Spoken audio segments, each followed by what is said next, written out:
La parole à Dakar, sourds et malentendants ont manifesté pour réclamer une meilleure prise en compte de leurs droits. Chômage, manque d'écoles adaptées, absence de soutien, autant de freins à leur inclusion. Diary Bassiro Cissé. De la place de la Nation à la RTS. Des pas silencieux mais lourds de sens ont résonné ce matin dans les rues de Dakar. Sourds et malentendants ont choisi de marcher, non pas pour se plaindre, mais pour exiger une inclusion totale. On veut l'accès à l'information, l'accès à l'éducation et surtout la liberté d'expression. Il y a 3 de nos sourds qu'on a emprisonnés depuis des années, 2 sourds et un interprète. On demande leur liberté parce qu'il n'y avait pas la présence d'un interprète lors de l'interrogation. À chaque fois qu'on dépose pour revendiquer nos droits, parler de nos problèmes, personne ne nous répond. Personne ne parle des sourds. On nous oublie à chaque fois. On est à la Semaine internationale des sourds qui a débuté hier le 23 jusqu'au 30 septembre.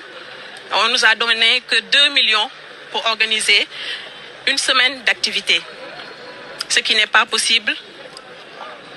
On va recevoir l'équipe mauritanienne, l'équipe malienne, voilà, qui seront là pour le 27-28. Il y aura des matchs. Alors tout ça, c'est pas possible vraiment de pouvoir financer ça. Le transport, il y a beaucoup de sourds qui sont venus dans les régions.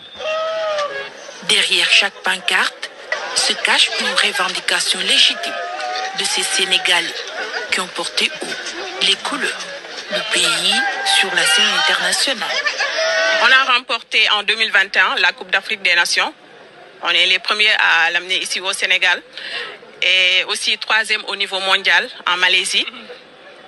Alors, on doit compétir au mois de novembre. On doit jouer les Jeux Olympiques là-bas au Japon. Voilà, médaille 3e bronze. Du coup, au mois de novembre, on doit jouer les Jeux Olympiques au Japon.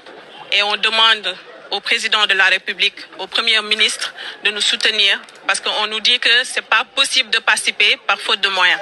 Pour les organisateurs, il ne s'agit plus de simples revendications, mais l'exigence d'un droit fondamental à l'égalité des chances. Pour la santé, elle le disait, la présidente des femmes, on ne leur explique pas. Même la sexualité normale, c'est pour ça qu'il y a beaucoup d'abus sur eux. Ils n'ont pas non plus d'accès au permis de conduire parce qu'il n'y a pas de professeur avec la langue des signes. Ils n'ont aucune information de ce qui se passe dans leur propre pays. Si tu ne sais pas lire, tu ne peux pas te déplacer correctement. Et ils sont à risque 24 heures sur 24.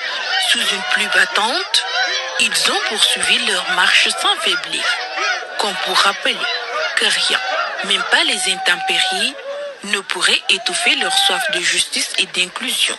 Le tout sur fond de discipline, rarement observé en de pareilles circonstances. Et sur l'international, Human Rights Watch a accusé